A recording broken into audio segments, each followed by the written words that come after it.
Със сигурност в годините на моята тренерска кариера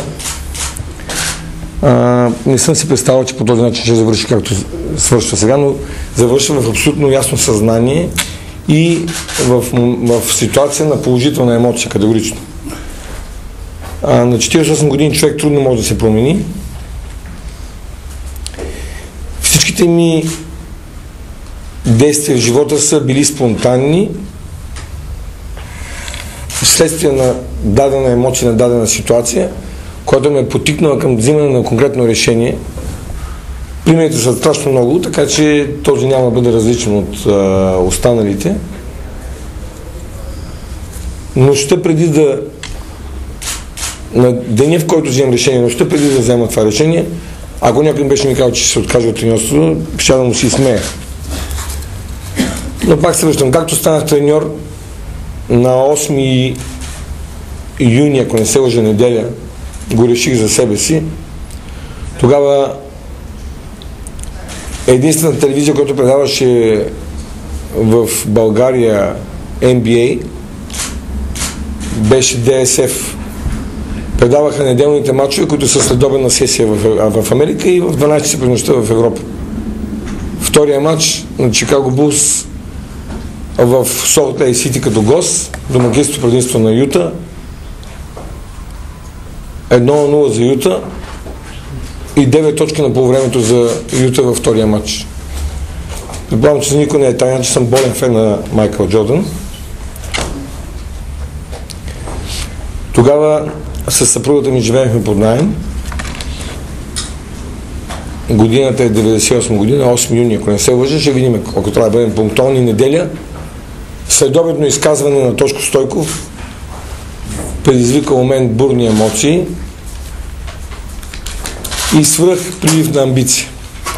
Тогава пресно отбора на Варна беше станал шампион, беше победил отбора на Славия с 3-1 в серията, абсолютно заслужено. Тошко Стойков по канал, по ефир 2 тогава, Телемост на Сашо Йовков, му задават въпроса, кои са петимата най-добри баскетболисти тази година според него. И той спомена 5 имена на играчи на Варна без себе си, което му прави чест, независимо, че тогава беше убедително най-добрият баскетболист в това първенство. Той каза имената на 5 баскетболиста на Варна и не спомена нито един от Левски. Това е негово лично мнение, но това мнение беше необходимо да запали в мен тази нистова амбиция, да му докаже, че не е прав. Много от вас не го знаят това нещо, може би са единици, Кедъра може би знаят, защото той беше първият, с който споделих.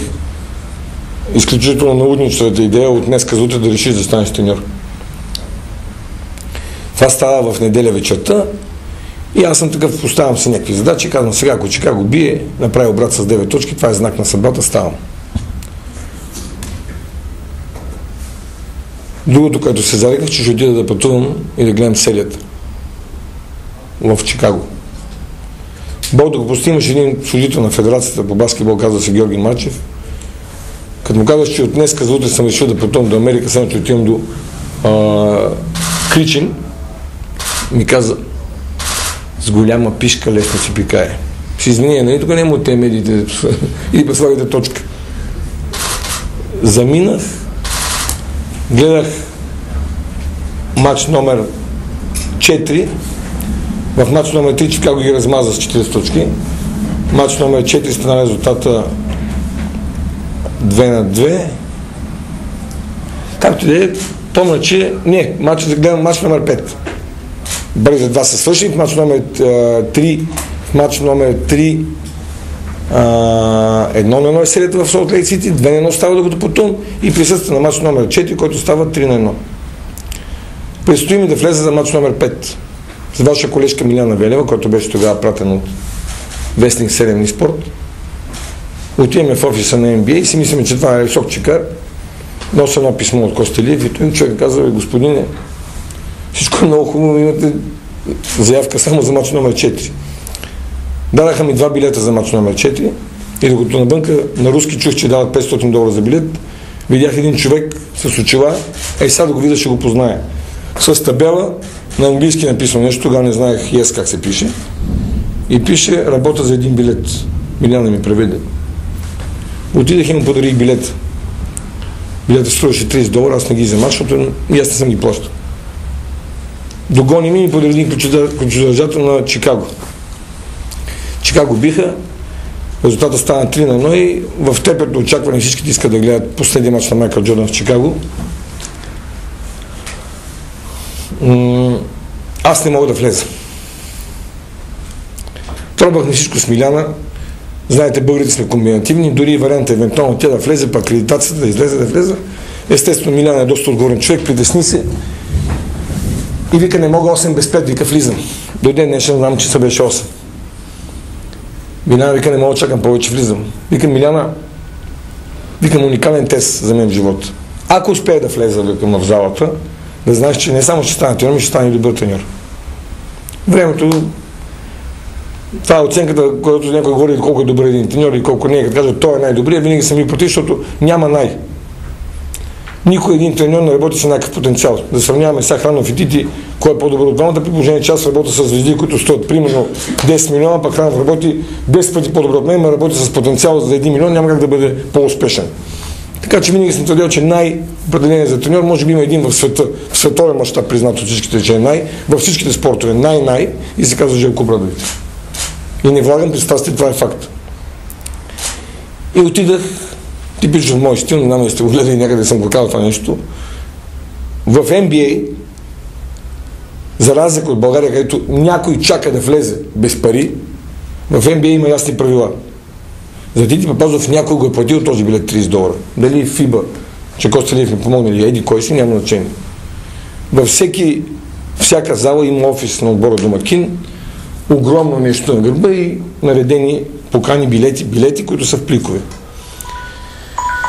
При което, пак ви казах, с моят изключителен английски yes и no, нали, това би трябвало по дефолт да го знаеш, чукам там на една жена и само и обяснявам, моля ти се, 10 000 км съм пътувал, нали, един билет. И така, имам, ако не сте забелязали в годините, съм нахален, може би чаровно, но много нахален. Докато тази жена може би накрая си прецени, че няма кой да дойде от Драган или Петкан, които са заявени билетите, даде ми един билет и влязах. И така започна приказката.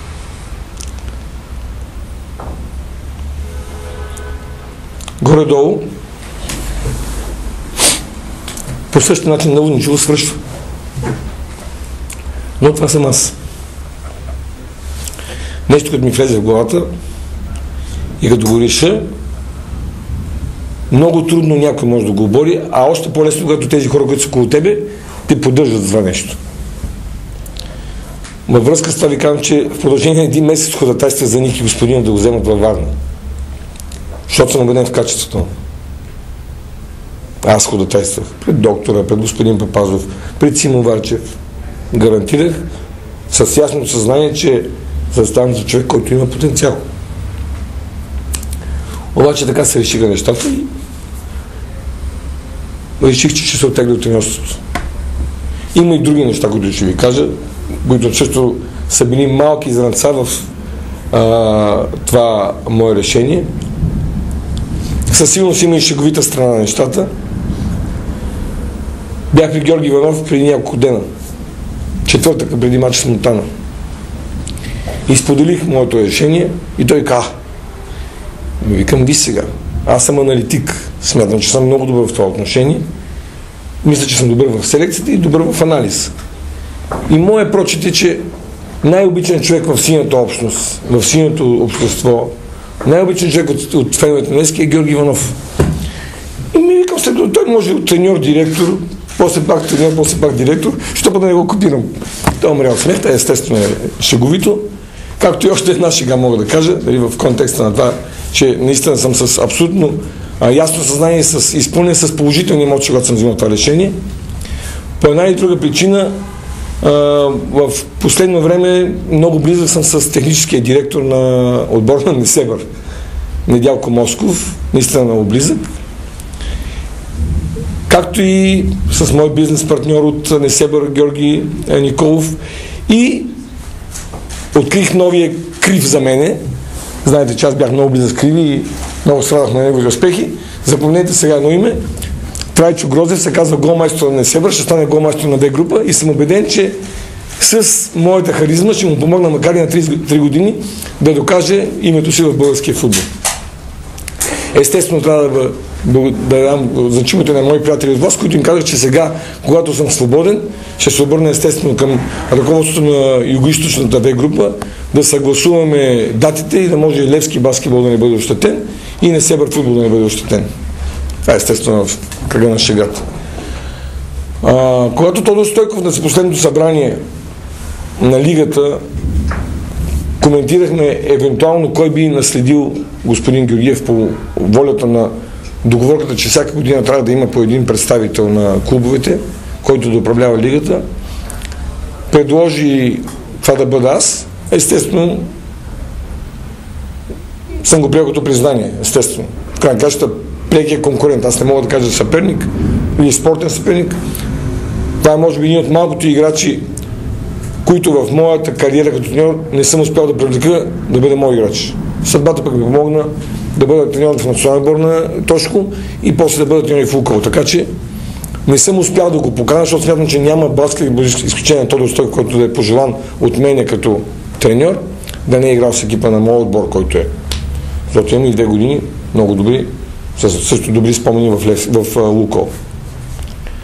Казах му само, естествено в този момент си представях нещата, че мога да бъда и шеф на лигата и треньор. Въобще не минаваше на дневен ред, да се оттеглям и така нататък.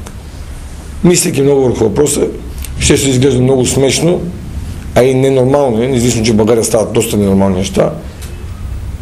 Шефа на лигата, без значение колко е авторитетно този пост, и треньор да бъдат или треньор да бъде шеф на лигата. Така че това е едно от нещата, също, които е било в наливане в вода в мелницата. Естествено, никой не може да гарантира, че на 9 ще бъде избран.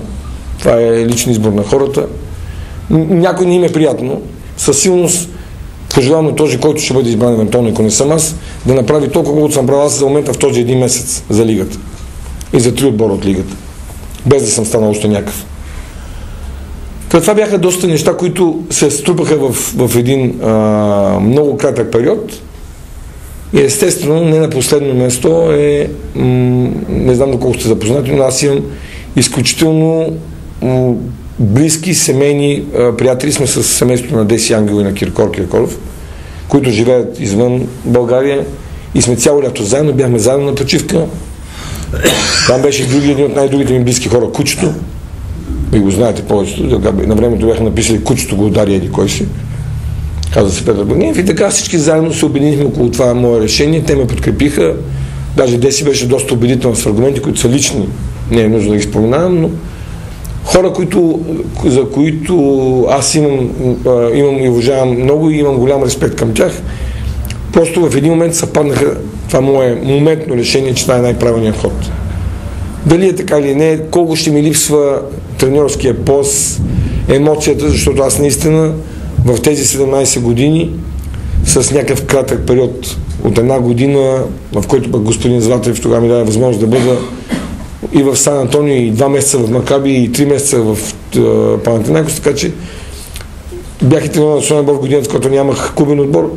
Така че мога да кажа, че в тези 17 години на моята треньорска практика съм изживял изключително силни като емоция моменти. Имам качество, което е дар от Господ, много бързо да забравям лошото, да го отсявам, да го преживявам, бързо да прощавам и общо в съзнанието ми съм бил само щастлив. Да, имало тежки моменти, много. Много ми е помогнал Обрадович, когато съм страдал за изгубен финал. Доста пъти с много голяма неправда. Безспорно, доста пъти и заради мои грешки. Вероятно, може би най-много заради мои грешки.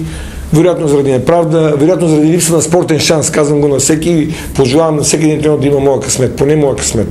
Естествено, ако има и късмета на Димитър Пенев, ще бъде още по-щастлив.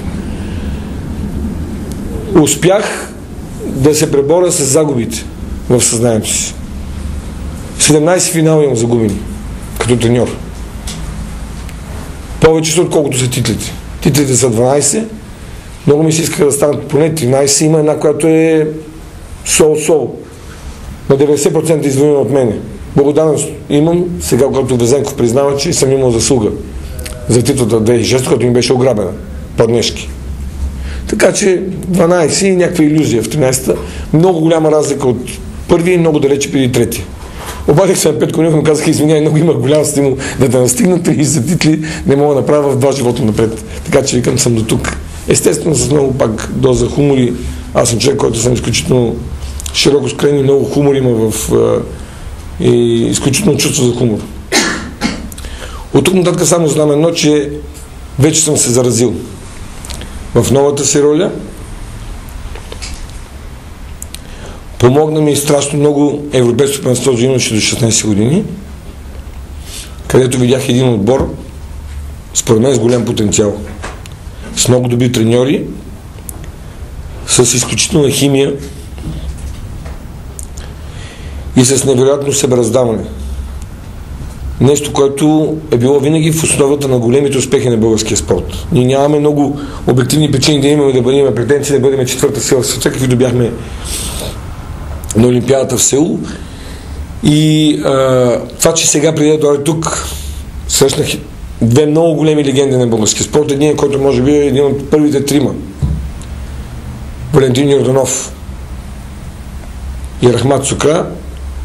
Го приех пак за даденост на съдбата. Ето в този момент, когато се отказвам, виждам тези големи величия на българския спорт. В никакъв момент не срещам болка. Смятам, че имам воля, характер, сила да превъзмогна себе си, защото той е вътре в мен, да седа срещу пейката, за да не преча на Ники. Дори когато искам да му помогна, аз смятам, че искам да му помогна, реално ще му преча. Мен ме научил най-големия, че човек номер 1 в един клуб е треньора.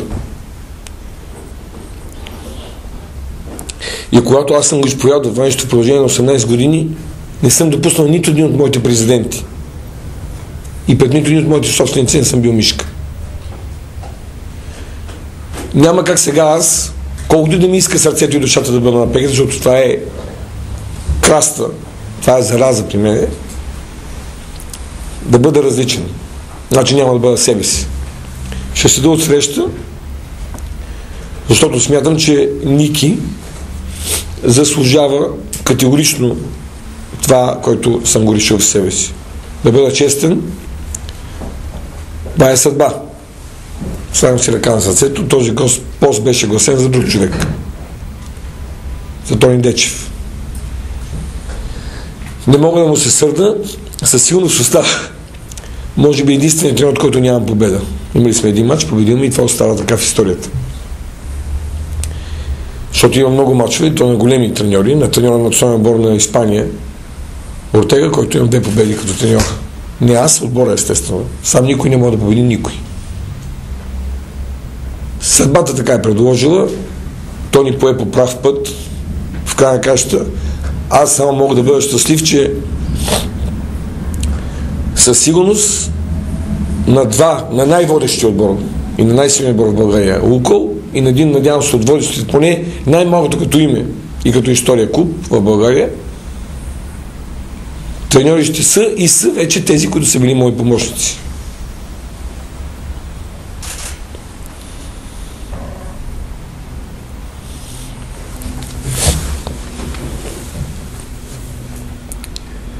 Спокойно.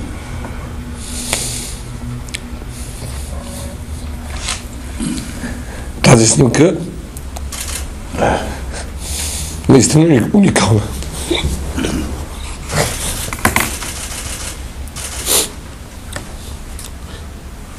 На 3 юни 2014 година не съм си представил, че нещо може да ни раздели тримата. Със силно сега сме устроени като хора. Всеки се надценява. Особено българската народопсихология, винаги някой друг ни е виновен.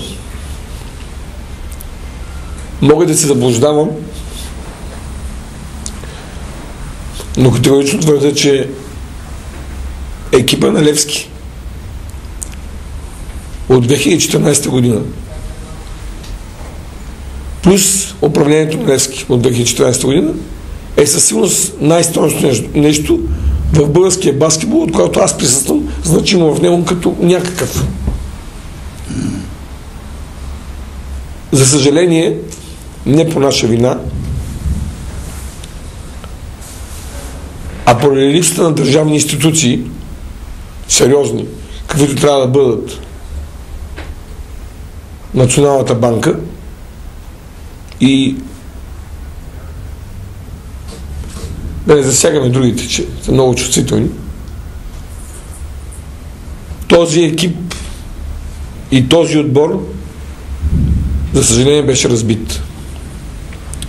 Когато беше на върха в своята история, когато беше на прага да бъде домакин, може би за първи и за последен път, желая го, дай Боже да се случи за бъдеще, на квалификацията на Евролигата, отбор, който имаше определени амбиции да отиде на друго ниво в европейския баскетбол, независещи от нас причини. От нито един от първия човек.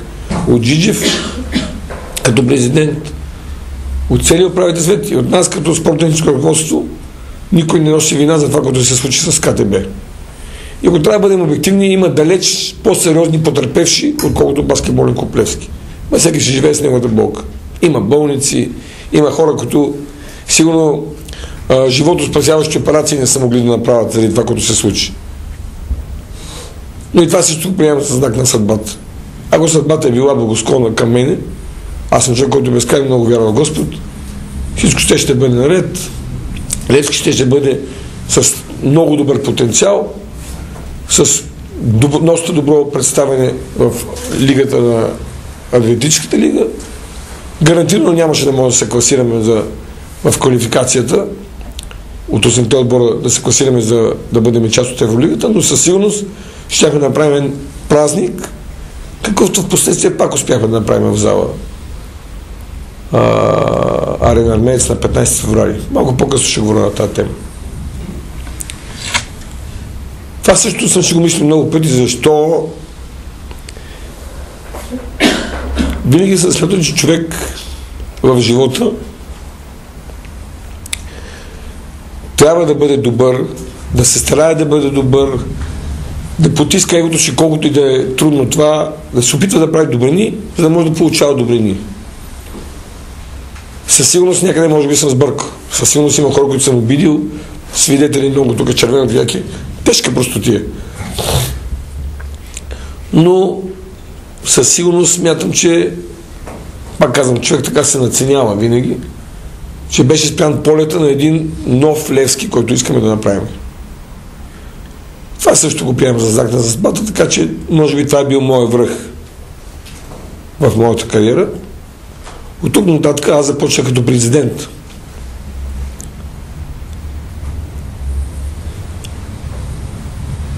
Пак спонтанно. От днеска за утре. Някои може би знаят истината.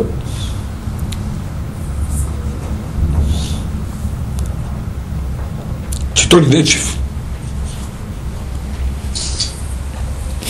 е причината да стана президент на Славия.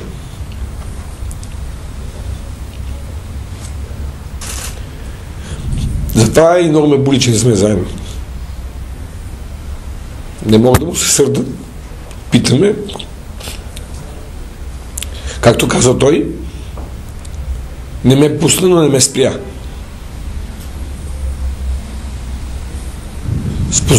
Спонтанно станах президент. Нощта на 31 януари, 1 февруари 1994-та, след обяда пътувах за 6 месеца командировка в Бразилия да бъда управител на казино. Тони дойде и за 5 минути го реших, че ставам президент. Чухте историята как станах треньор. По същия начин се връщам отново в някаква функция, която ще управлява в баскетболен клуб Левски. Като какъв и как и като титли не ме интересува. Едно мога да обещая и трябва да го направя. Да дам възможност на Николай Господинов да бъде Тити, какъвто беше Тити Папазов през целия си период на своята тренерска практика, дори и в Лукол, мога да кажа, да бъде той такъв сега. Тоест, лидера на клуба. Безрезервно ще му помагам. И мога да му кажа, че не знам дали е късметлия и ще бъде късметлия от гледна точка на професията си, но със сигурност ще бъде треньора, който ще има най-сериозен гръб. Естествено, най-вече от неговите близки и професионално от мене. Така беше с Росен Барчовски, когато след първата година Славия не стана шампион и достатъчно доброжелатели искаха да го сменят. Аз не сменям никой. Ако той сам нещо не направи крайно.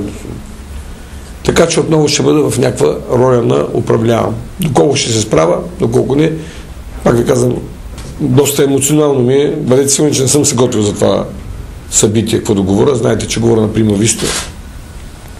За разлика от други не чета, дори като имам благодарствено слово. Това ми се отдава. Тези деца ми дадаха много енергия. Мануел Марков и Васко Христов са хора, които наистина имат голям потенциал. И така се натрупаха всичките неща. И аз сега в момента съм в изключително свръхположителна емоция, казвам ви го. Хората, които ме познават, много лесно ме знаят. Беше много тежка година, с много... Аз не мога да се подправям. Не мога да съм щастлив и да се правя нещастен. Не мога да бъда нещастен и да се правя щастлив. Мога да имам артистични заложби, но не съм фалшив. И казвам на всеки право в очите. Много пъти ми е коствало много, но съм убеден, че на 48 години няма да се премина. И за разлика от това, където има доста завист към мене в баскетболната общност, когато вървя по улиците, срещам много любов. Това е нещо, като няма човек, който да не го блазни. Да не говорим за моето Чеславие, който е на нивото на отборбитата на мистер-председателя. Така че от тук нататък смятам, че мога да бъда много, много по-полезен в друга роля, а именно да ръководя този клуб. Винаги съм бил от тези, които не ме обичат, или по-точно в България няма толкова да не те обичат, колкото да ти завиждат. Ако е за пари... За пари, да, ама не е за нас. За пари за отбора на Бургас. Винаги съм обвиняван, че вече съм работил където има пари. Може и да е така, това пак в ролята на късмета в работа на интерньор. Само мога да кажа, че двама собственици на Левски, единият е Петър Цонев от Екопетролиум, а другият Цветан Василев, първопричината да дават парите съм аз. Спечелил съм ги с нещо. Надявам се, искрено се надявам да съм оправдал тяхното доверие. В бюджета за Левски за тази година, като е направен, моето име не присъства като възнаграждение. Когато има достатъчно пари да бъде обезпечен отбора във вида, в който си представям, че трябва да бъде, тогава може да има и за мен. На мен баскетбол е хоби. Беше много хубаво, като и за хобито ми плащаха. Не мога да не бъда щастлив обаче от факта, че без да има 100% бюджет реален. Много разговори, много хора са мишленици. Някъде го мернах тук един от хората, които много ми помага. Боби Костурко беше тук, да ни не е вече тръгнал. Хора, които нямат възможности, но много вложиха сърце. Създадахме един отбор на хора, които нямат възможности, но имат огромно желание да помогнат. Всеки своите контакти. Смятам, че се намираме в много добра изходна позиция. Стоя с името си, с авторитета, който има в българския баскетбол и с това, че за 17 години няма един излъган състезател от мене. Някой като ли плати, аз съм плащал от джоба си. Справка последните 2 години. Това, че в момента Левски има 16 състезатели, също ми дава много самочувствие, естествено и много голяма отговорност. Притеснение за съпругата ми, която е единствено спокойна, че няма какво да продам. Едно е сигурно, че днес, когато обещая, че тези хора ще си получат парите, значи си ги получат. Какво ще ми струва? Какво трябва да направя за това? Няма нещо на този съд, който може да ме спре, както го прави господин Хранов, да се боря за каузата си и за голямата любов. За да стигна до тук и да имам присъствие значимо в обществото, поне така смятам, казвам го, то си личи от улицата. Няма ден, в който не ме спират хората да искат да се снимат и не е заради баскетболните ми постижения. А заради това, което ми е дала популярност баскетбол, да бъда познат, да бъда разпознаваем в обществото и естествено, може би успехите, където са свързани с любовта на сините фенове. Така че предизвикателството е ново, много голямо. Задавах си няколко пъти в този период от 20 дена. Утре стават 3 седмици. От деня, в който се обадих на Ники и му казах, има няколко основни фактора, които ти помагат. Роден си в Казанлък, баща ми от Казанлък. Като малък си играл в ЦСК, после работи в Левски. Доста неща съвпадат. Викам, искаш да бъдеш треньор на Левски. Той беше шокиран и викам, мога да помисля. И не мисли много дълго. След 10 минути се бъде и казва да. Левски ще бъде добър отбор със своите амбиции. Естествено, трудно на този етап да бъде на нивото на отбора на Лукол, който отново ще бъде доминант в българското първенство. Но ние няколко пъти сме извървяли този път от постепенното изграждане на отбора. Смятам, че не защото съм аз вече извън главната роля, а просто такава е ситуацията. Повярвайте ми, ако има милиони, Ники господин ще има милионна селекция. Нямам никаква ревност. Пожелавам го от цялата си душа и сърце Ники да направи повече титли от мен в своята бъдеща кариера като старши треньор. Дай Боже да сме заедно. Убеден съм, че има много голям потенциал. Има неща, които всеки човек има своите плюсови и минуси. Прекалено отговорен, прекалено възпитан. Смятам, че ще му бъда много полезен. За момент не се съмнявам в това, което ще постигнем като резултати. И неговата работа ще бъде безупречна. Помощници ще му бъдат Мануел Марков и Васко Христов, защото тези двама души показаха, независимо, че отбора се класира 9-ти, много отдавна български отбор не играл с толкова дух, с такова себераздаване и с такава химия вътре в отбора. Впечатлен съм, това е заслуга на двамата треньори. Безспорно на децата. Но децата са чисти, те са на 16 години, още не ги завъртяват центрофугата на мъжотията в българския живот. За тях няма изненадващо, че са в добра атмосфера. Атмосферата обаче, химията в един отбор се създава от треньора. И затова съм много щастлив, че те ще бъдат в екипа на Ники. Естествено с съвсем коректно отношение към Васко Христов, който има школа и доказа с желанието си, че не иска да бъде на по-малка заплата, но да запази школата. Много може би на него место ще да тръгнат да кажат, айде Левски веднага с силните надения, с големите. Той каза, искам само на условия, ако мога, се разкъсам, но да си запази и школата, което е абсолютно само доказа правилния избор. Той не е индивидуален, той е мой и на Ники. Аз съм дал мнение и Ники ми каза, Васко ще ни бъде помощник за качеството на Мъни, те първо се говори в бъдеще. Естествено, 4 деца, които от този 16 годишен отбор взимаме и които са се превърнали в мои любимци. Един, естествено, малко над другите, Лъчо Димитров. Винаги съм обичал и съм казал на моите играчи, че това, което зависи от нас, е да ще оставяме сърцето на паркет. Оттам нататък отсреща имаме съперник, който не по-малко е тренира от нас, не по-малко желая успеха, може би са и по-добри.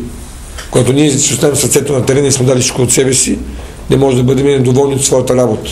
Може да не бъдем щастливи от крайния резултат, но не може да не бъдем недоволни. Това ще бъде всичкото, което ще дам доколкото мога, в бъдещото управление на този баскетболен отбор. Вероятно нещо съм изпуснал.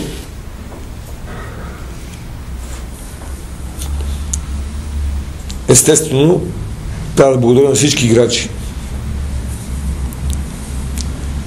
с които съм работил, и смятам, че ако има нещо, по което се отличавам от масата, за съжаление, че съм признателен и съм благодарен човек. Не случайно на телефона на Цветан Василев пише благодарност. Може ли аз да кажа?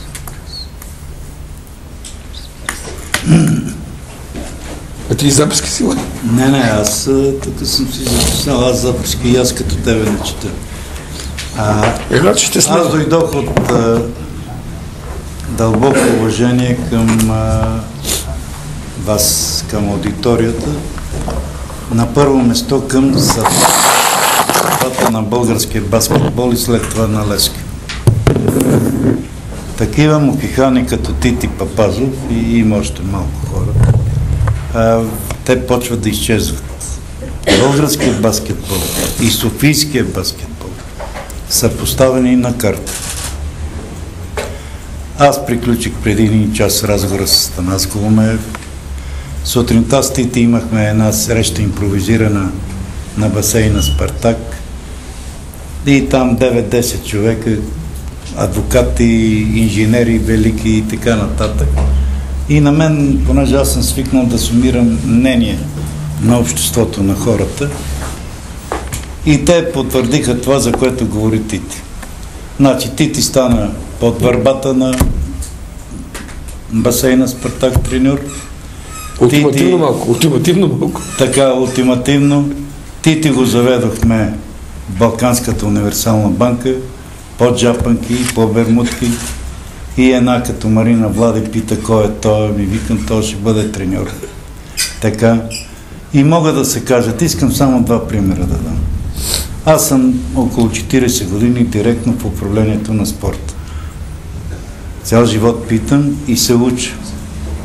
И това онзи ден на рождения ден на Пенев казах, беше и министър.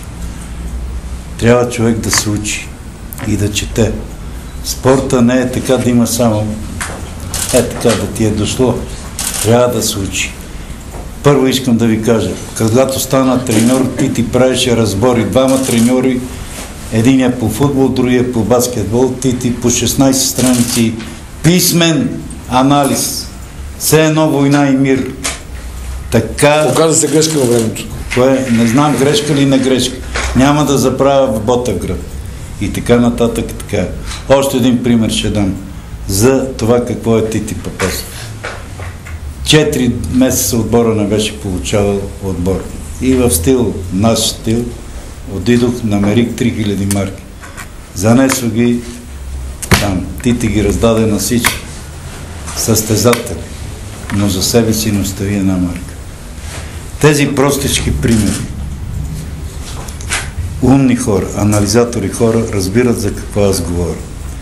И в един труден момент за софийския баскетбол и за българския баскетбол, защото и днес говорим с Наско Голоменев, който така съм се съветвал, той има друго отношение за лигата, за еди какво си и прочее.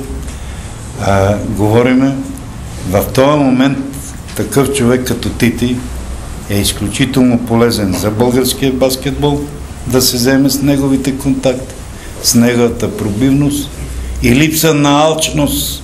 Разберете, липса на алчност. В него няма алчност. Пари може да е държавата бедна, влизат пари, но те не отиват там, където трябва. Така. И затова Тити е полезен за... А за Левски, ние се събирахме преди една седмица, 10 дена, не са случайни хора и Левски по друг начин ще се управлява баскетбол. Ние сме се разбрали какво ще се за Тити, нали, как ще изградиме, как ще има ново управление на клуба, как няма еднолично Хранов, или Тити, или примерно Юлия Боянова ще решават въпросите, така както се управлява, така както е в Барселона, както е в Испания и така нататък, и така нататък. И затова аз с Тити тук не правиме прощални такива. Той само ви съобщава, напротив. Аз съм дълбоко убеден, много здраве имаш и от Руслан Вуцов, говорихме там за другия въпрос.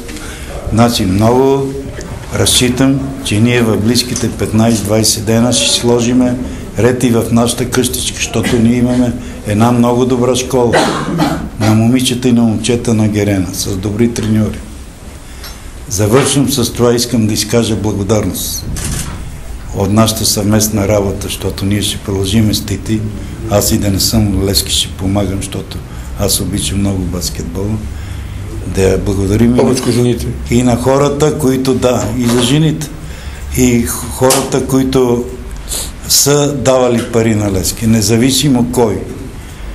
Нали? И Владо Гръшнов, Бог да го прости, и Майкъл Чорни тук идвал. Васко Нинов. И Васко Нинов, който е сега Пандизел Солон. Но това не пречи, господин Храмов, да свижда. Аз отидох като това, защото това го изисква морал. Другото е абсолютно български такива приеми на певик. Докато човека е на белия кон, сме с него. В трудния момент трябва да бъдеш човек. И за всички хора, които са давали. Давали са в най-трудните моменти. Значи ние вкарахме ЦСК и Левски беха в Б група, нали знаете? Справка Тити, как влезнахме... Как се развивах коня със Славия, единствено. Така. И жалко, че няма ЦСК баскетбол. И затова ще направим всичко възможно. Може причини да се откаже. Ще направим всичко възможно. Баскетбола на Левски. Не може европейски шампион жени с петкани, натки и така нататък. Ето тук най-официално го заявявам. На Славия най-големата грешка е ликвидацията на женския отбор на Ваня Войнова. Това са велики имена. И в този аспект аз мисля, че по нов начин, като се управлява баскетбола на Левски, за което искам да ви кажа, аз разчитам и днеска и с Наско до сега говорим. Основен двигател човека до мен. Нали? Ние трябва и да възстановиме, ние имаме хора, които имаме хоби и в Министерски съвет и навсекъде, но човек трябва да знае как и по какъв начин. С циганския синдром, с ръката напред не става. Като отидеш при такъв човек, трябва да знаеш това, което той го много добре владее. Това майник. Какъв? Така, те ме чуха. От тук натам. Аз още веднъж искам да ви кажа, че това не е някаква прощална пресконференция. Искам да ви кажа, че много лично аз разчитам на Тити, за да възстановиме баскетбола в България и в Левски баскетбола да бъде на необходимото ниво. Както той, така и аз съм готов да забравям всичко, обиди и други работи. Искам да ви кажа накрая, че 100 годишната на Левски, което беше нещо грандиозно, нали? Отвънка беше всичко страхотно, но напрежението беше вътре и той спаси авторитета на един човек, който правилно или неправилно беше вкаран в кешета. Така. Тити поема много пъти повече ангажименти, отколкото и физически, и психологически, и така нататък. Така. И затова тия неща не трябва да се забравят. Тити за мен е положителна личност. Бил е и ще бъде. И трябва да го... Да, с това аз приключих и това е. Помагайте за спасяване... Те помогнаха много достатъчно. Не на отделната личност и на български баскетбол. Иначе... Иначе бъде... Приключих. От кумова страна трябва да ни питат нещо. Някой, ако има да следва някакви въпроси. Боби, кажи Бобка. Ето го е Боби Костурков. О, Бобка! Аз ти се постригал като мене, бе. Ето го с Боби от 35 години, 40. Това е един човек, който също е от помагащите, да знаете. Човек. Здравейте на всички, добре дошли. Извинявайте, че съм така, защото идвам от Гърция, там съм треньор и там беше хубаво времето. Искам да кажа 2-3 думи. То малко излезе, малко качели на опело малко, но Няма така. Левски губи с това, че Тити няма да бъде треньор, но пък ги печели, че Тити ще влага повече сили, енергия за националния спорт. Ще помага на баскетбола. За Левски си помагам на едно. Левски също. Това е един човек, аз не искам сега да му правя, че аз съм толкова години в Гърция, познавам толкова баскетболисти, волейболисти, големи спортисти, които са големи спортисти, но са големи цици. Имат пари, купуват си по 5-6 коли, това си е техна работа, но това е човека, който издействахме пари от... Мога да ви кажа, че единствен гръцки бизнесмен помогна на Левски. На пресконференция си извън. Единствен гръцки бизнесмен помогна на Левски посредством мене и дадахме пари за баскетболния Левски. Обачка ще извън след този човек не взе стотинка не взе. Всичко раздаде на отбора, всичко даде за баскетболния Левски. Такива хора са ценни. Аз го приравнявам с Бунди, Каспаров, голема личност и затова му пожелавам повече да не ги. Виж, да отидем пак при Грък. Ще отидем. Това е човек, не че му правя реклама, Янис Бригадас е човек, който дава хляб и работна заплата, дава на 180 души. Да не казвам фирмата, нали, да не излезе реклама, но ще я кажа, Бетфудс. Ние сме в националната телевизия да ни режат. Така. И този човек няма, щом като дойде Тити, заведе го, каза, окей, Тити каза Харисто, взе парите, раздаде ги на момчета. И така. Това мога да ви кажа. Благодаря за вниманието, да си жив и здрав. Меси Бобка.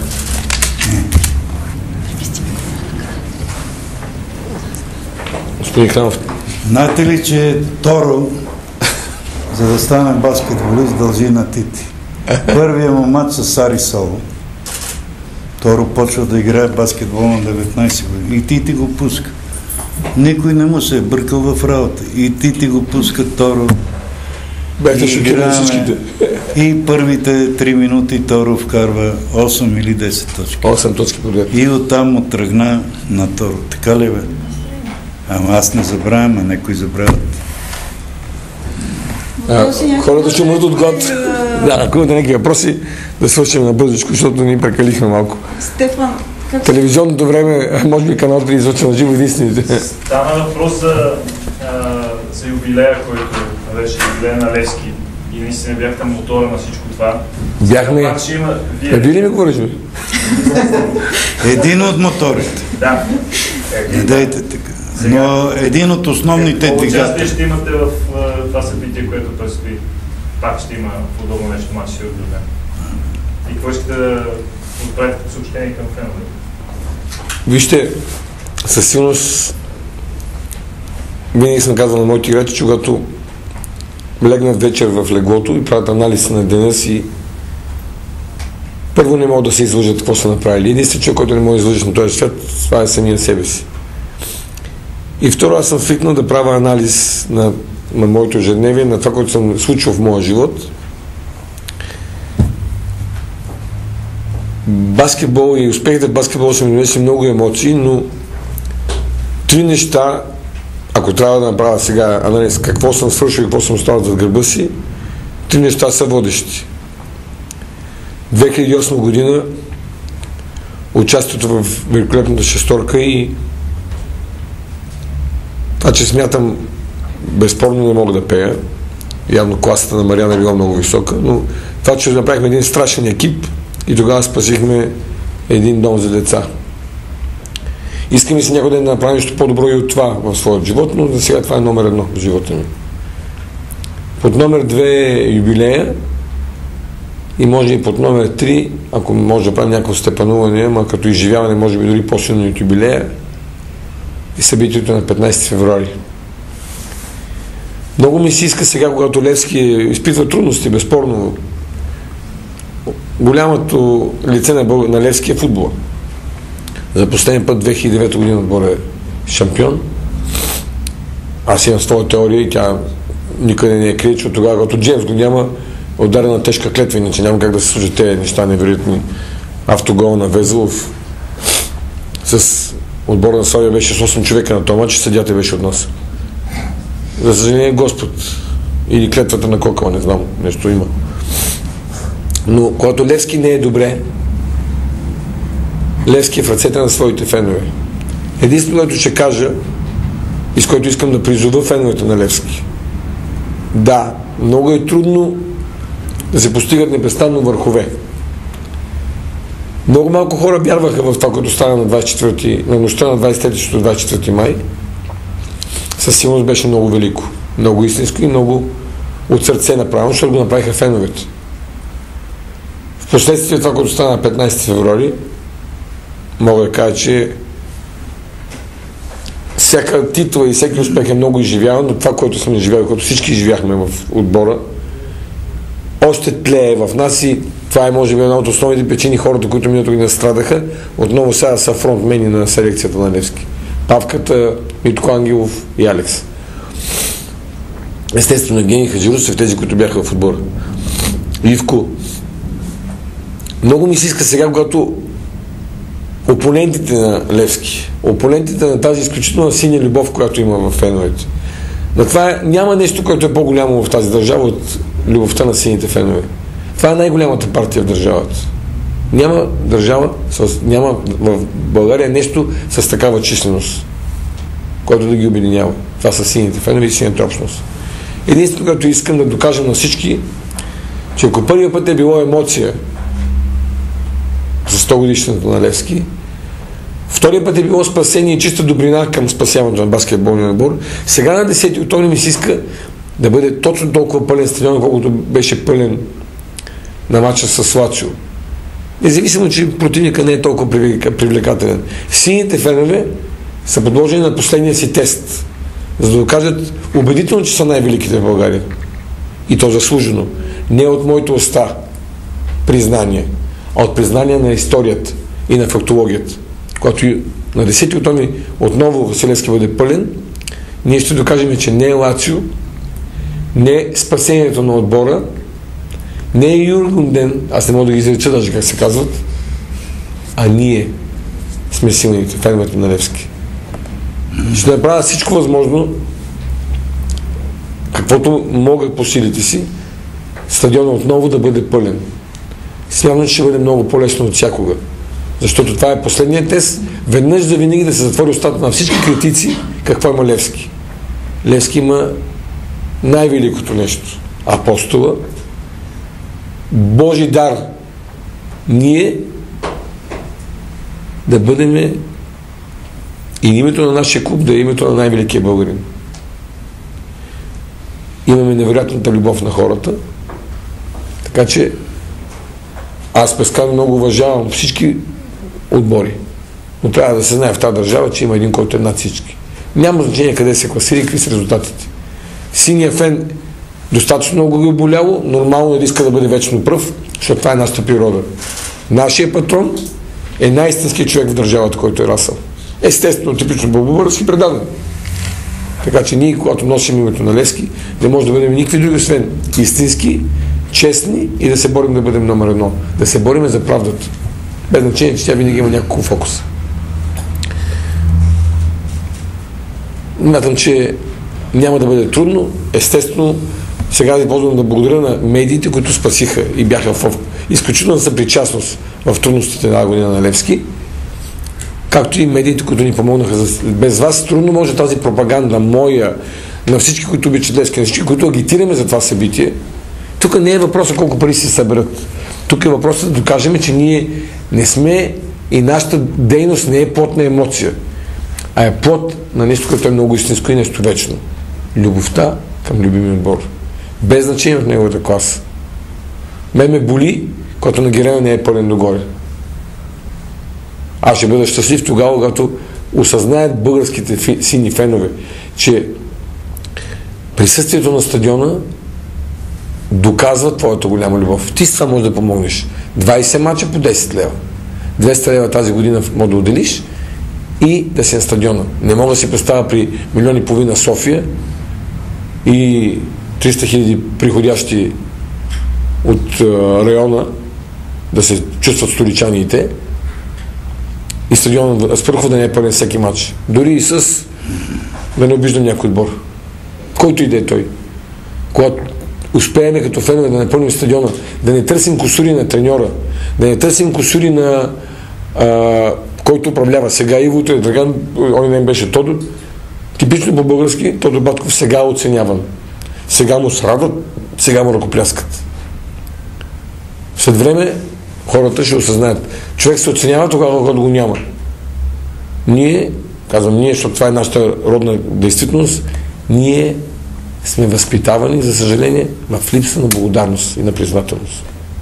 Искам сините фенове да кажат на 10 октомври, рожден ден на майка ми, какво могат, защото те наистина го могат. Вън от съмнение, че стадионът ще бъде пълен. Няма да мога да бия Дуспа, но в края качеството в историята остава, къде го фърлих по-минали в другия вил, вълшебство. Марадона и Меси могат да изпускат аз вълшебство. Так, с костюм. Хари, Има също. да ме попитате? Да. Сам съм бе, Хари, моля ви се, бе. Или питаш господин Хранов, заедно с мене. 17 години, нали толкова са? Тренерска професия. Със сигурност моментите са много, които помниш. Много. Едва ли можеш да ги степенуваш, но така, който изплува най-бързо като най-положителен и естествено като най-отрицателен представител. Как да ги степенувам след тези са по-пресни? Може би първата титла. Може би тройката на Стьопата. Тройката на Стьопата. Това е пак в графата на признателността. 16 август беше денът, в който ние на 8 юни станахме шампиони. 2000 година за първи път. Тогава си представях, като ще ви кажа нещо, което съм казал на господин Варчев. За момента той не ме поздрави, ние бяхме в напрежение. Щастлив съм, че сега той беше този, който ми подаде пръв ръка и сме в перфектни взаимоотношения. Тогава типично в моя нагъл стил, след мача му казах: ти свършваш, защото беше обявил, че му е последния мач, ти свършваш своята кариера и си става 2 пъти пръв. Аз съм на 33 и до 60 няма да мога да ги преброя. Естествено изхвърляне, защото на 48 спирам. Но тогава, може би, това е един от най-силните моменти, първата титла. Благодарност на всички играчи. Уникалният шанс да работя с гения на Георги Младенов, защото с него беше много лесно от една точка на баскетбол, естествено трудно в някакви други ситуации, но този отбор беше отбора, който и най-нормално майка ми да не е вярвала, че ще успея и че ще мога да стана от днеска за утре треньор. Така че това е отбора. Плюс, няма забрава, атмосферата невероятната. Има един албум, на който като го гледам, сега в момента Рона, така лекичко, като се научи Рами. Като гледам албума, плача с... Но направя един легенд с мене вода. Толкова много положителен начин, толкова много любов. Херо, Мари Стюлов, Владо Грешнов с тромбата, горе черни в ложата. Естествено, пак знаци на съдбата, генерал Атанасов, поживо поздраво изпрати черни, айде на ново пак. Така че този филм съм играл много пъти. Това е, може би, най-силният момент. Без нито за момент да по никакъв начин да минимизирам другите успехи. На всеки успех истински съм се радвал, за всеки успех истински съм се борил. Към момента ме е изпълнил със страшно много положителна енергия. Отбора на Левски, Челси отказа да отиде в Тел Авив да играе матч за купата на европейските. Тогава нашия отбор, предвождан от него, там война беше, нали? Да.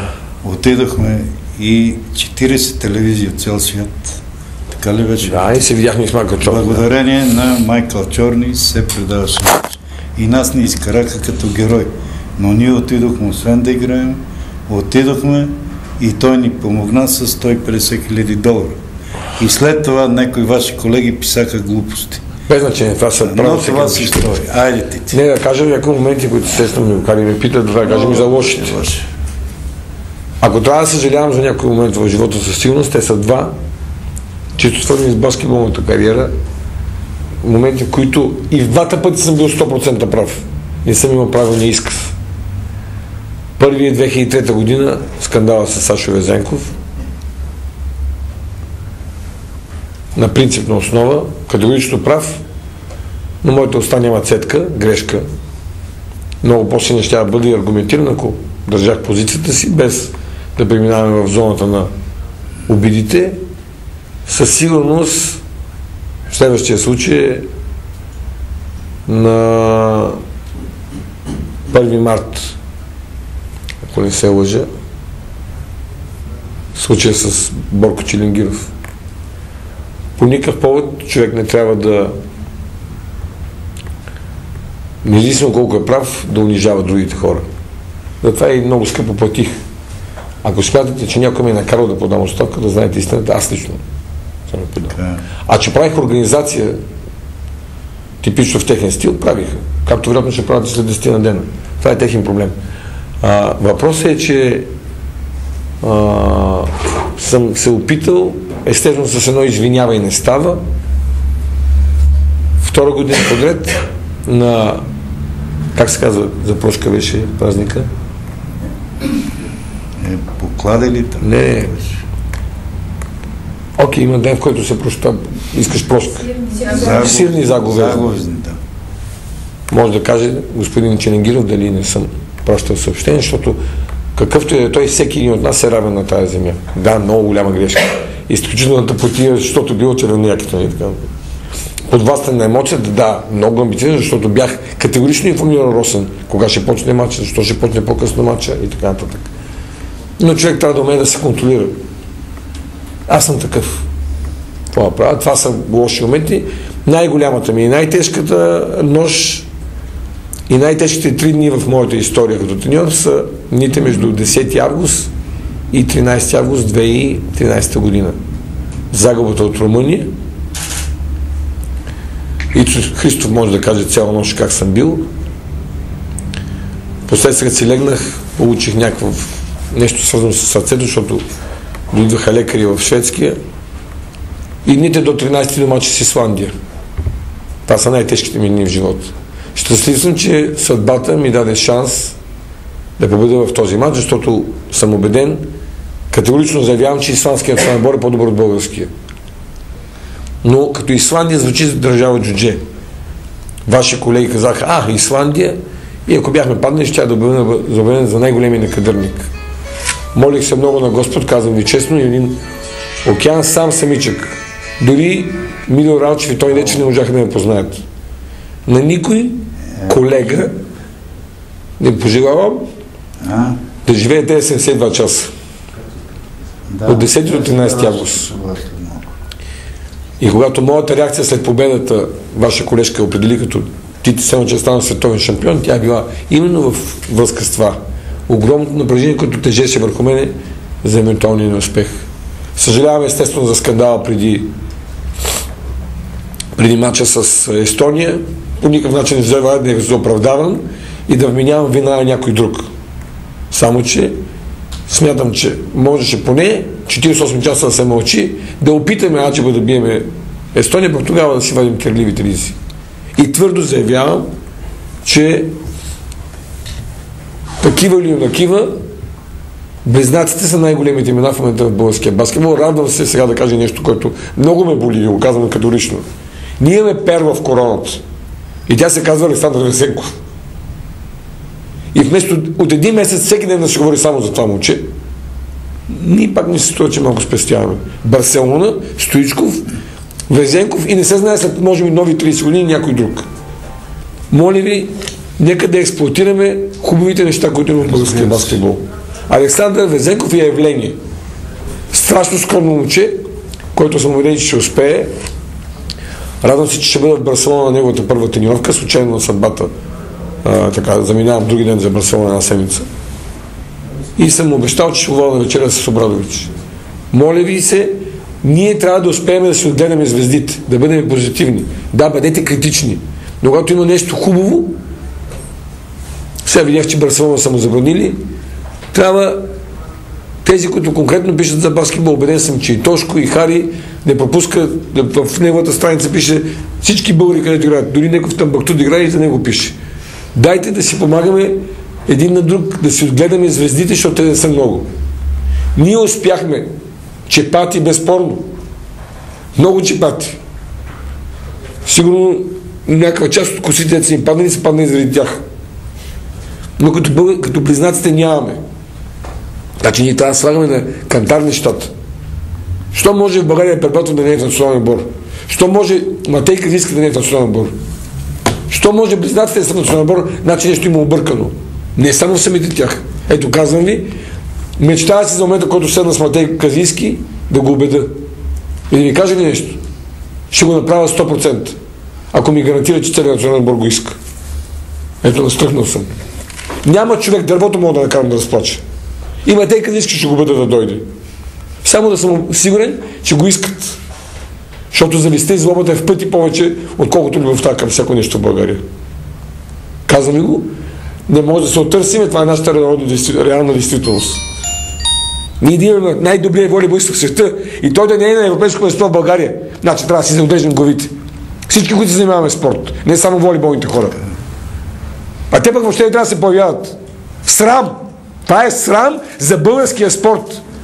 Колкото и да е виновен, какъвто и да е той, да не намерите лостове за управление и да го накарате този човек да бъде част от България. С него може да ставим европейски шампиони. Тя по един път казва птичката на работа. Това нещо трябва да се излекува. Как? Такива, като мене, ето ни им пука. Аз знам едно от тук нататък съм си поставил за цел. Не Левски. Дали ще успея, не знам. Аз ще променя начина, по който се финансира българския спорт. Ще се опитам. Нямам тези лостове. Но знам при кого и къде и какво да кажа. Да знаете, ако нещо се случи с мене, значи съм засегнал нечи интерес. Личен интерес, който е против българския спорт. Защото има и такива в момента в държавата. Прав си. Деси имаше въпрос. Ти къде беше ми? Закъснях. Тъй като треньорския занимат е нещо, което се учи, преподава, краде в новите ти бъдещи функции. Има ли човек или хора, които ще взаимстваш, ще ги гледаш, ще се допитваш? Да се уча какъв да бъда сега? Да, имам идол. То не е само да имам идол. Казва се Андрей Желязков. Като бях треньор, го гледах, може би той е една от причините. Той, Кривия, Гонзо, доктор Илиев, станахме много близки, постепенно само Левски около мен в баскетбол, да премина от Левски в ЦСКА. Аз никога не съм, човек не трябва да се може да допуска грешки, трябва да ги признава. Или да казва истината. Всички знаете, че съм бил болен фен на ЦСКА. И когато Краси Ведински, според мен, от моите пристрастия, естествено, болезни пристрастия. Аз учих в техникум по електроника, някой щата съм учил спортно училище, не учих техникум по електроника. И съм влязъл с изпит с 11 бал. Понеже такова беше семейството. Баба ми, дядо ми, Бог да ги почти, така не харесаха баща ми, защото бил ритник топковец. А майка ми и сестра ми, те са висшистки сподетели, висше образование. И аз така бях малко издънкът на народа и ме караха много да уча. Да ставам лекар, адвокат, това обаче съдбата си на работата. Та мисълта ми е, че в техникум по електроника, сега са го засидели, видях, бях написал Краси Безински, all the best. Краси Бедински беше човек, който така много ме заболя, като го махнаха, и 92-та година беше, като го махнаха. И после Андрей Желязков. Като станах президент на Славия, кой да копираш и да гледаш? Трябва човек. Много ми се иска да измисля нещо. Да измисля нещо. Аз винаги съм си мечтал да измисля, както има прелитане Ткачов или Салто Делчев. Така да има нещо измислено от Тити в баскетбола. Много съм си искал, казвам и честно много. Лягам вечер и мисля. Викам трупешката един да скочи, пирамида да вкара кош, не разрешава правилник. Не можа да измисля нищо. Затова трябва да се учим от тези, които са преди нас и които имат по-добри качества. Естествено, всеки със своите плюсови и минуси. Андрей Желязков. До голяма степен, отличен или не, друг много голям човек, директор, авторитет, сила, Наско Сираков. Аз не мога да се примеря да бъдат отричани големи имена. Сега и Андрей Желязков, и Наско Сираков не работят. Сигурно ще навлече гнева на някой, като говоря тези работи, но това е истината. В този живот най-лесно са две неща. Да казваш истината и да бъдеш принципен. Някой, като дойде му обори, ще му каже: не си прав, брате, има еди какво си. Ама казал това, ама казал на двама от най-големите специалисти, смятам. Това е мое мнение. Не ангажирам никой с това. В момента не се занимават с това, което най-добре могат. Значи нещо пак не е наред. Това е пак с Бербатов, с Казийски, с Близнаците. Ние, за съжаление, не сме Китай. В Китай може да го няма Яо Мин, ще направят някакъв друг Яо Мин. Те си ги правят, да знаете, в Китай ги правят. Специални отреждане, разтягане. Врата му е 1 метър и него съм го побеждал заедно с Националния отбор на България. 2002 година. От плажа се събрахме и ги кордисахме. Та, ето това е човек, който Наско Сираков, авторитет, осанка, всичко. Не мълчи и е неудобен. В България се обичат послушковците. Тези, които тази поговорка, където преклонена глава Савена си. и не нам. Няма такъв, не се родил. Ако съм прав, с главата напред, примерно сега първи човек държавата е Бойко Борисов, отивам и казвам моето мнение. Утре ще бъде, той дълго време ще бъде той, но не се притеснявам, когато имам моя позиция и тя смятам, че е истина. Винаги истината има своите две страни. Тя не е, аз я виждам по един начин, с моите желания и с моите пристрастия. Стефчо вижда друг начин. Обаче затова има хора, които казват така, нюанси и накрая пак се стига. Честен, винаги да казва истината човек и да бъде принципен. И не може да му сърди никой. Ти каза, че... Извинявай ги, Дамата, все пак, не знаеш. Тя, общото, и давам думата, защото тя е така, винаги била доста критична, но трябва да бъдете градивно критични. Каза, че ще търсиш друг начин на финансиране на Левски. Какъв ще бъде той, защото различаващото това, което говорихте двамата, господин Ханов, общо взето шефове и президенти влезнали в затвора. Вие път това се... Нищо още няма. Това означава, че все пак някъде нещо се къса. Аз смятам, че генерално е избъркана системата на финансиране на българския спорт.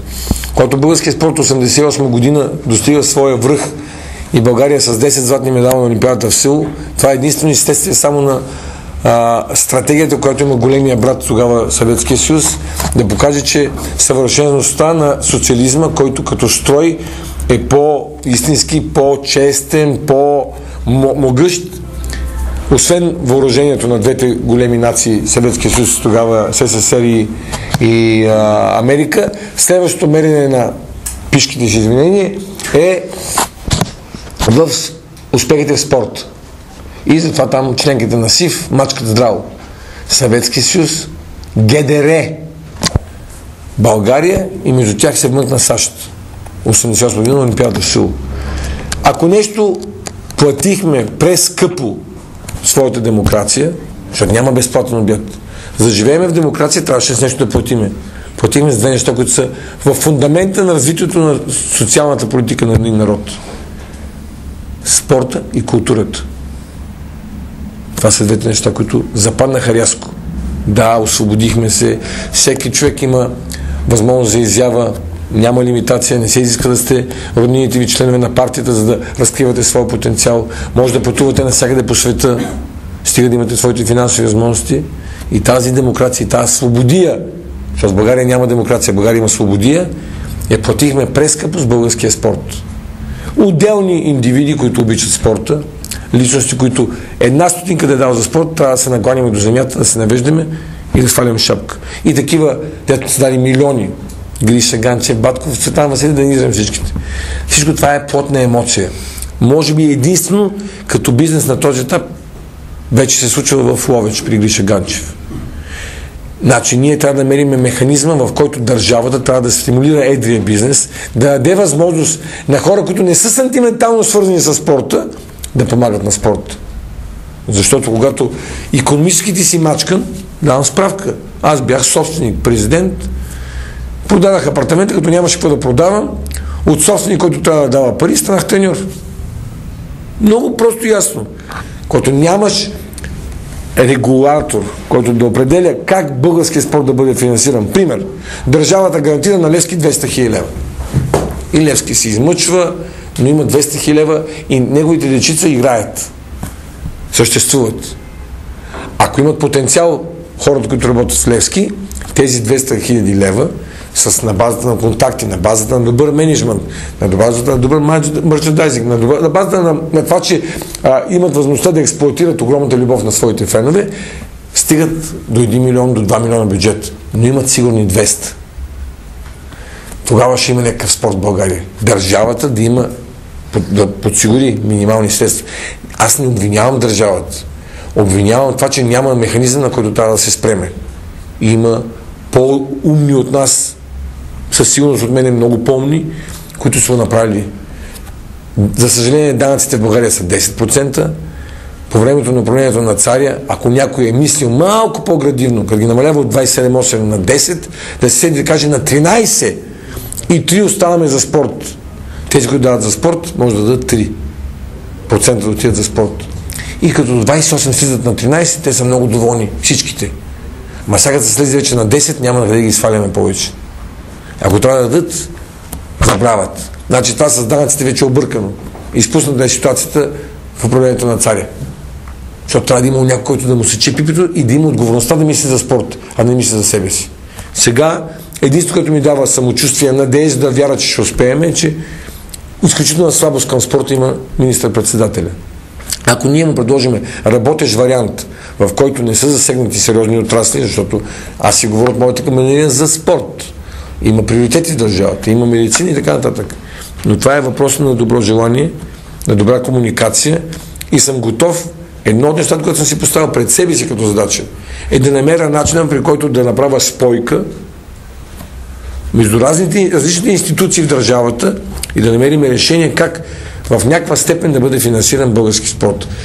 С безкрайно уважение към всички спортове.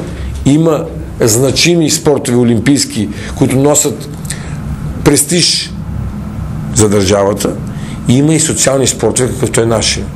Ние може да не се класираме на европейско в следващите 10 години, за Олимпиада в следващите 310 най-вероятно, но след футбола, баскетбол и волейбола са отборите, които са възможност да съдат социалното в... 500 деца тук правихте празници и така. Така че има спортове, които със сигурност, пак казвам от моята камбанария, крадат от българския спорт. Да ми извинят много, могат да оборят всяка тяхен аргумент. Има приоритетни спортове. Тенис, лека атлетика, футбол, волейбол, баскетбол. Тези спорта е да даде възможност на хората събота и неделя, след тежкото си седмица работна, да се разтоварват. Няма да засегна конкретно кой спорт визирам, но има такива, които за достатъчно много пари са касирали от държавата, за това, че не е имал воля нито един министър да сепарира правилно кой спорт трябва да получава помощ от държавата и кой не. Това са много важни неща. И мятам, че Красен Кралев в това отношение има страшно много воля и амбиция. Човек, който има Красен Кралев, Бойко Борисов, да се съберат. Има хора, пак казвам, сигурно помни от мен, Гриша Ганчев е човек, който в спорта печели, Кирил Домусчиев. Значи трябва да се съберем, да намерим начин всички да са с идеи, законосъобразно да бъде облечено, как да бъде поставена една база за финансиране на българския спорт. Защото иначе един ден, пази Боже, съдбата е такава, ще се роди друг, но просек номер 1 и просек номер 2 може би няма да ги има, се роди друг да проси. Да, не се срамувам, че проса. Една от причините да не искам нищо за себе си е, за да не бъда обвиняван, че го правя за мен. Но не може с просия да правим голям спорт. Разбира се. Това, което се случва в момента е просия. Не може треньора да ходи да обикаля да моли. Това също е много важно нещо. Треньора е институция. И неговата работа в залата да учи отбора си по най-добрия начин. А не да обикали да моли наляво и надясно. Като Сашо Попов от ЦСКА. Сашо Попов. Герой. Ето аз ви казвам, че ще се боря до последно с моето предложение. Софийска столична община да първата си сесия да пробиеме този зид, който е изграден, и на Левски баскетбол и на ЦСКА волейбол да бъдат дадени някакви средства. Аз ще поискам Y, те ще дадат 50% от Y, но трябва да знаят. А защо Левски и ЦСКА? Защото това са единствените два клуба в София. Левски баскетбол и ЦСКА, които имат абсолютно всички възрасти за деца, момичета и момчета, мъжки и женски отбор. Когато господа и вие имате, обадиха ми се от Славия, с безкрайно уважение към Славия, и изживял съм изключително щастливи мигове 4-те години в Славия. И признателно до ден днешен от феновете на Славия, за това, че Славия 90-та година става шампион и носител на Купата на България. Да, ние, ето казвам точно ясно, когато изпълните тези аргументи, които аз съм изложил в своята концепция, сега има избори, ясно е, повече от ясно, няма дилема, че имаме най-успешния кмет в последните години в лицето на госпожа Фандъкова, тя пак ще бъде. Ще отиде във всяка една група на Общинския съвет да се бора за това, когато има 1,5 милиарда бюджет столична община, да даде 0,06% от бюджета, това са 900 хиляди лева, по 450 на ЦСКА волейбол и на Левски баскетбол. Ще се бора, дали ще успее, не знам. Искам да видя кой ще се аргументира против мен. Защото само на 60 км от България в посока запад има една страна, която не е в по-добро цветущо състояние икономическо, и има преди една седмица световен шампион по водна топка, преди един месец европейски шампион по баскетбол и преди 45 дена световен шампион по футбол. В по-тежко състояние нямат Европейски съюз, санкции, натиск от Америка, достойно е обратно. Обаче има ред, дисциплина и 5% всяка община дава за спорт. Македония. 5% всяка община дава за спорт. Ясно и гласно. 1,5 милиарда бюджет на това. Знаете ли колко са 5% на 1,5 милиарда? Аз съм бил на ниво републиканско на математика. Олимпиада. 75 милиона. 75 милиона. Да, чуем на Станислав въпрос също. Питай ме за Балкан Бутърват нещо. Знаеш нещо за Тапа се. Трябва да има малко разтоварване, че ми представим устата. Не са организирали нищо домакините, да има вода по-малко. Тръгна горе да посока, да изберете шеф на лигата, мандата е един сезон. Ставаш шеф на Левски, а след това, когато се простират там газите, защото явно имаш някаква по-голяма концепция. Стойте сега. Значи ще бъде двигател. Но аз коментирам сега единствено моето бъдеще в Левски. Пак казвам, че не мога да не бъда поласкан от предложението на Тодор Стойков аз да бъда президент на лигата. Дали ще бъде избран? Гледам, че почва напрежение да има днеска. Изказване на някои мои колеги. Със сигурност казвам. Добре. Само мога да пожелая на този, който ще бъде, ако може да направи това, което аз направих за един месец. Без да съм шеф на лигата. Добре. Ако може този да направи, който ще бъде, ако няма да бъде, аз ще бъде някой друг, възможно, по-талантлив, да му сладава, със сигурност знам, че има един, който каза, че ще гласува против мене. Защото нямам качество. Това е госпожа Юлия Боянова. Тя е честна. Спокойно. Нищо така ли каза? Добре. Няма да имаме тайни, ще казвам истината. Толкова конструктивно се говори. Друга концепция, по-генерална за спорта като цяло, не само за Левски, само за баскетбол. Аз смятам, че моята комуникативност, моята популярност в държавата ще ми помогне за това, моето нахалство, пак казвам чаровно, така леко ще го замазвам, ще ми помогне да убеда институциите, които са малко закостенели, да намерим решение за финансиране на българския спорт. България има най-много професори по спорт. България е направила спорта, волейбол. За какво? в Америка, в еди къде си и това. И такива като него, защото неговата сила е да пробива. И да същевременно ти е четящ човек. Вие да не мислите, че той четеше много и сега мисля, че чете. Освен на криминалета и така. И тук трябва тия хора, които горе, професорите, институти, във всяка една дисциплина имаме професори по някои дисциплини по 6-7. Трябва да се прегнат, защото без наука, без това, обобща се, прави се закон, обаче в закона правачите трябва да бъдат хора, които знаят материята, а юристите да оформят взаимоотношенията и закон. Те нещата са простички. И има един закон от 1937 година. Носихме го на царя. Ма точно и ясно. Задълженията на кмета. Когато всеки кмет на населено место и на селото е бил задължен. Нещата са простички. Това господата в Югославия или в Сърбия са го направили. Защо Злати Живков успява да намери 2,5 милиона близо, да не казваме повече, около, защото аз не съм дължен да знам бюджета на монтанския спорт, защото той може в един от най-тежките райони на България, като всичко е много западнало и няма възможности и не е цъфтяща икономиката, защото той може. Значи е въпрос на воля, на добро желание. Защо Бургас плаща, Лукойл не си плаща наем на залите? А ние плащаме. От тук на там какво става? Къде не плаща Лукойл? Плаща, как да плаща? Не бе, общината е пела част от наем. Окей, всеки начин, това помага общината. И това прави чест. Във Варна също и така нататък и така нататък.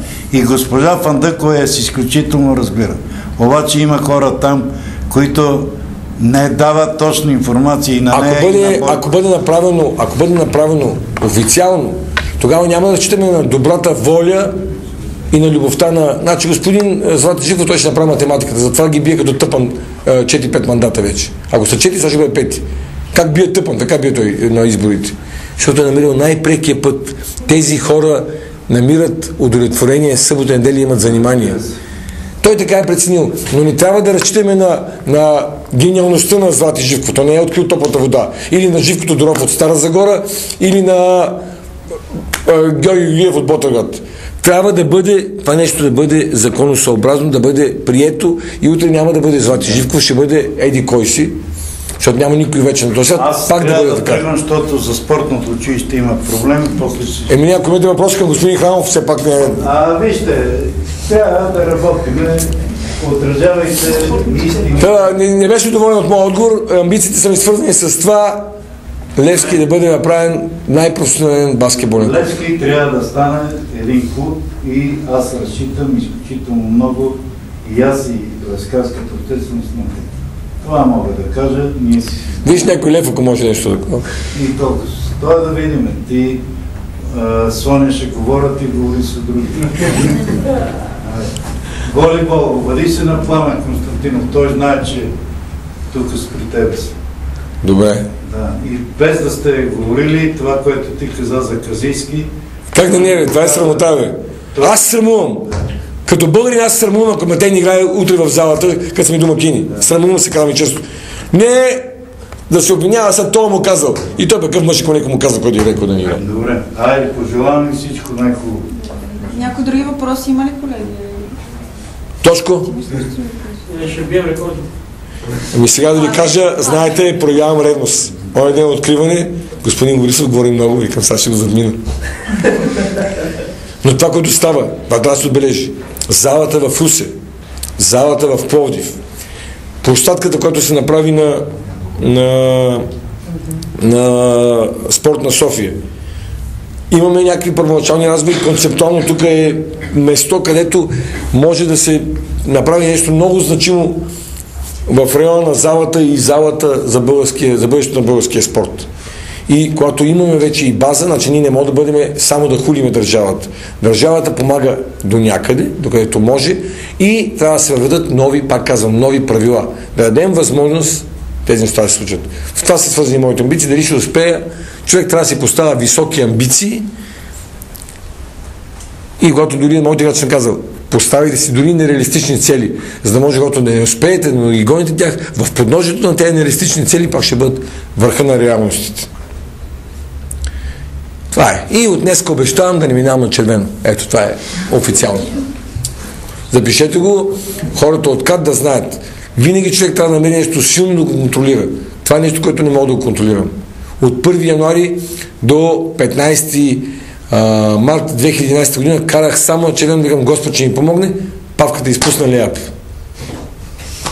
И пак. Много изходно, малко разкролетка, не дей просто повече да кажа червено. Не, аз карам внимателно, да говоря го списал, че човек трябва винаги да намери нещо силно в себе си.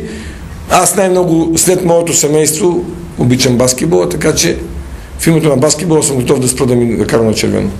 Защото вечно бързам, аз бързам просто, живота ми е на скорост. За селекцията това думи да кажеш, освен че Димитров, кои са други? Бързам, защото бавно свършвам, да уточня. Селекцията може да кажа целият състав. С извинения към Ники Господинов. Ама... Ти принципно нямаше да го изземеш функциите. Не, състава като директор мога да го съобща. Илия Милутинович, Денис Титов, Владян Аврамов, Алекс Симеонов, Митко Ангелов, Спас Николов, Павел Иванов, Йордан Минчев, Николай Русинов, така и казвам по постове в главата сами, Венци Петков, Ивко Ивков, Пламен Василев, Лейзър. Кой път толкова до сега? Русия, това е важно, това е Задан Чуничев. Ало? Брате, само за минут, имам пресконференция за щампа, само за минут завършим и ти се явням. Минут само да. Окей. Дойде, браво, отлично. Ето, това е новина. Да благодарим на Георгиос Патапатил и на Димитри Сотоис. Йордан Минчев започва подготовка с ЦСКА Москва на 27 август. Нещо сме сътворили в този живот. Надявам се, ако не се върне, ще бъда щастлив, ако се върне, пак ще бъда щастлив. Няма губеща позиция. Владян, доколкото знам, има и интерес от тази кавала, ще отиде, така че ние трябва да сме щастливи, че нашите деца отиват на такова високо ниво. Доколко ги докарах? Пише ли някой? Да не съм изпуснал някой. 16 човек в отбора. Естествено, водещи фигури ще бъдат Павката, Митко Ангелов и Алекс. Евгений и Ивко, тези, които миналата година изстрадаха това, което и мъката и радостта. Много залагам на двамата чужденци, Илия Милутинович и Лейзър. И естествено, това, което най-много ще ме радва мене е да намериме начин. Мисля, че Данчо Минчев е готов абсолютно да има дори ролята на основен състезател вече в българския баскетбол. Смятам, че със сигурност и Тудис не смятам, а е много по-добър от мен и един от двамата най-добри в света. Щом ЦСКА Москва е оценила качеството на това дете, безспорно трябва да благодарим, пак казвам, на неговия агент, на моите контакти, естествено. Аз съм убеден, че Данчо, денят, в който ще се върне, надявам се майка му да не се намеси, защото така имаме един баскетболист беше на подготовка с Панатинайкос и майка му така не беше много доволна и нещата не се случиха. Втори път да не допускаме грешка. Се надявам. Така че мен това, което най-много ще ме радва е да може Ники да успее да направи една хомогенна маса, да може между тези, които наистина са опитни, какъвто е Митко Ангелов, 78 година роден, и тези, които са родени 99-та година. Значи, Митко Ангелов на 21 години вече беше един от най-добрите състезатели на България.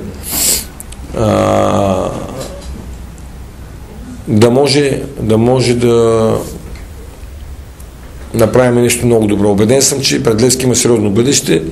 Както съм убеден, че този Левски, доказал го в футбола, който е пълен с истински сини сърчеца на младите момчета и пълен с български играчи, ще бъде много, много привлекателен и много атрактивен. Нямаше начин. Първоначалната идея беше, аз някъде пазя своята стратегия, описана в контактите с големи компании, нали, варианти, в които да бъдем много силни, варианти, в които да бъдем много пък истински, само с българи. За съжаление, на позиция 1 и 5 подходящи българи няма. Казвам го, може би засягам някой, но това са реалностите. Залагам много и на двамата, и на Лейзър, и на Милутинович. За съжаление, българите, които смятам, че можеше в някаква степен да бъдат взаимозаменяеми с тях, са в пъти по-скъпи. Убеден съм, че този ще бъде най-добрите центрове.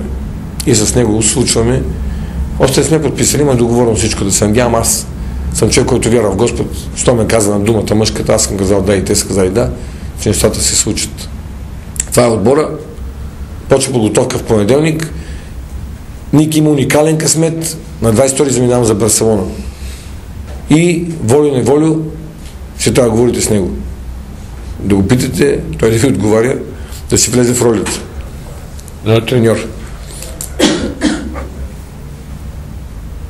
Господин Сотиров, доволни ли сте от отбора? Сега да ти кажа на тебе. Запазил съм се. Големия плюс от това, че няма да бъда треньор. Заминавам на 4 октомври за една седмица в Щатите. Фенербахче, Ню Джерси Нетс, Фенербахче, Оклахома. 2-5 декември Реал Мадрид, Фенербахче. 16-ти, кога е матча в Мюнхен, Мюнхен, Фенербахче. На Нова година съм на Коледа при Итудис и съм си запазил вече от сега 13-16 май Евролига Берлин. Така че изведнъж много хубави работи се случиха в това, че няма съм треньор. Свобода, не ходи всеки ден в залата. Сигурно това ще бъде в началото, после ще ми стане мъчно, но имам пълна програма вече за това как. Сега една седмица в Барселона, че трябваше да почнем подготовка. Стефчо, така е. Както каза жена ми, когато се запознахме, беше едно смешно президентче и стана треньор. Сега обаче отново ставам някакъв такъв. И няма официално обещавам пред всички вас, че няма да продавам имоти на семейството.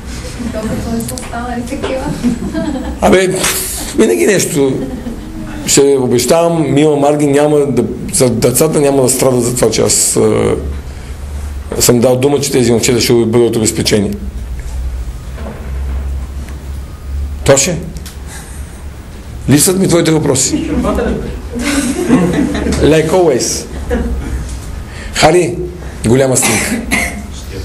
Като сутринта видях, да ви кажа, не се сърдете, отдавна не чета вестници. Научиме, нали, човек трябва да се учи докато е жив. Един много голям български треньор, Мари Стоилов, каза, не ги чети. Защото да се влияе. Ако имам някаква слабост, това е, че се влияе много от общественото мнение. Нека не ги чети. Но днеска бях при Хранов, сутринта ме викна и видях снимката и много ме разчувства. 3 са ще ги пратят. 3 са кадърите, единствено. Да. Това беше 10 секунди преди края.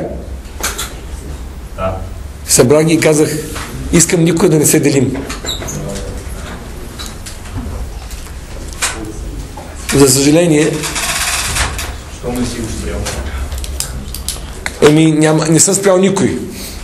На Алекс Симеонов съм му обещал, онен ден се договаряхме, обещал съм му, че ако получи предложение, което да го прави него щастлив, ще замине. Никога в живота си не съм спрял никой. Само съм помагал. Ако някой трябва да отиде някъде. Колеги, малко се породихте, но тъй като ти спомена Алекс Везенков, вече да кажем, благодарение на колегата Любомир Нешев там отзад, се скрил. Ти къде си, бе? Вие сте от другия лагер. В понеделник 12:30 в Прескоп България ще има пресконференция на Александър Везенков, на която ще получи наградата за най-добър млад. Вие разжигали му? Да. Сега да ви кажа, 4-5 дена ще бъда в Барселона, ще видим с Везенков, ще го зараза да говори пред медиите. Моят учител ми каза, като стана треньор, две много важни неща. Съдиите и медиите.